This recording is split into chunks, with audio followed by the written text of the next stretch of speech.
All right, let's talk about a name you definitely know, Nikola Tesla, but a story you probably don't. Yeah, he's become this modern-day icon for inventors and dreamers, but the real man's life? It was this incredible roller coaster of pure genius, some really bitter rivalries, and in the end, kind of heartbreaking failure. And to really get a sense of his impact, you don't even have to look to our time. His own contemporaries, like his good friend Mark Twain, saw it plain as day. Twain was talking about Tesla's induction motor, and believe me, he was not exaggerating.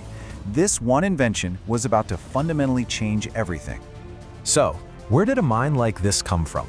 What was that initial spark that put him on a collision course with the biggest names of his day?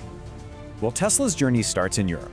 He was obviously a brilliant student, but also a pretty restless one, and he actually left university without ever getting his degree. After getting some real-world experience in the new electrical industry, he decided to head for America in 1884. He had almost nothing with him, except a letter of recommendation for the one man he thought could help him change the world, Thomas Edison. So he shows up at the Edison Machine Works in New York, but that dream, it soured, and it soured fast. He later described going from the grand cities of Europe to this crowded workshop as a painful surprise. The two men were just total opposites, and Tesla was out of there in just 6 months. So what was the final straw? Well, the story goes it was about money. Tesla said he was offered a $50,000 bonus, which was an absolutely insane amount of money back then, if he could redesign Edison's inefficient generators. When he pulled it off and asked for his payment, Edison supposedly just laughed it off, saying, "Tesla, you don't understand our American humor." And this right here, this gets to the very heart of their conflict. See, Edison was a hands-on, practical inventor. He was focused on what would sell, and his big bet was on direct current, or DC. Tesla, on the other hand, was a visionary, a theorist. He saw the entire future in alternating current, or AC. It was a total clash of personality and of technology. After splitting with Edison and after another business venture failed, Tesla just hit rock bottom. For a while, the man whose brain held the blueprint for the entire electrical age was forced to work as a ditch digger for just $2 a day. He later wrote that his high education seemed like a mockery. But that period of just absolute hardship, it was really just the quiet before the storm. It was the prelude to his greatest triumph, a victory that would literally light up the entire planet and prove his vision was right all along.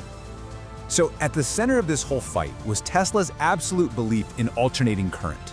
See, unlike Edison's DC, which lost power over long distances, AC could be ramped up to super high voltages, sent hundreds of miles with almost no energy loss, and then brought back down to a safe level for homes and factories.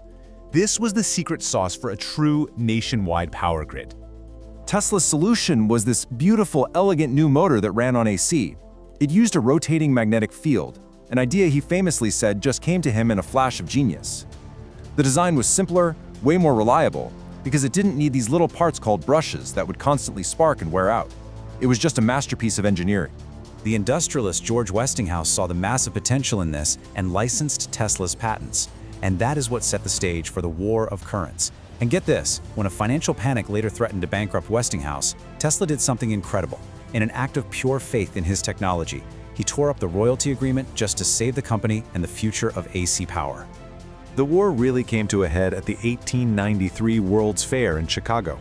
Westinghouse, using Tesla's AC system, put in a lower bid than Edison to light the whole fair. The result was the White City, lit up by thousands of brilliant bulbs. It was this stunning, undeniable proof that AC was powerful and safe. It won over the public and the entire industry for good. But right at this peak, at the absolute height of his success, Tesla's ambition just soared to a whole new level. A level that was maybe just too grand even for a mind like his. Now that he was independently wealthy from his AC patents, Tesla went after his ultimate dream, a global wireless system. And he wasn't just talking about sending messages through the air. No, he envisioned transmitting electrical power to any spot on Earth with no wires at all. So he gets funding from the legendary banker JP Morgan and starts building this enormous transmission tower on Long Island called Wardenclyffe. But right as his project is getting going, another inventor, Guglielmo Marconi, using much simpler tech, manages to send the first wireless telegraph signal, just the letter S, all the way across the Atlantic. Marconi's success was a media sensation. It was practical, it was immediate, and all the investors flocked to him. JP Morgan saw that his own investment was being outpaced, so he pulled his funding from Tesla's much more ambitious and much more expensive project. Wardenclyffe was abandoned. Tesla's dream just collapsed. Now, Tesla actually said this after a terrible lab fire years earlier, but the feeling, it just perfectly captures the huge loss he must have felt. He had gambled everything on this incredible vision of the future, and he lost. He would never really recover, financially or emotionally. So what happened to the man who won the current war but lost his greatest dream? This is where the story shifts from the celebrated inventor to the eccentric, lonely genius. Yeah, his later years were really just a sad echo of his glory days. He lived in a bunch of hotels, often running up bills he couldn't pay. He developed this intense obsession with pigeons, and his annual birthday press conferences became these bizarre spectacles where he'd announce things like a defensive death ray that, of course, never actually appeared. On January 7, 1943, Nikola Tesla died alone and in debt in his room at the Hotel New Yorker. He was 86 years old. But here is the amazing thing. Despite that lonely end, his legacy is absolutely everywhere. It's why his story is still so powerful. The electrical grid that's powering our entire civilization, that's built on his AC system. His early work with radio remote control, that's the ancestor of everything from military drones to your TV remote.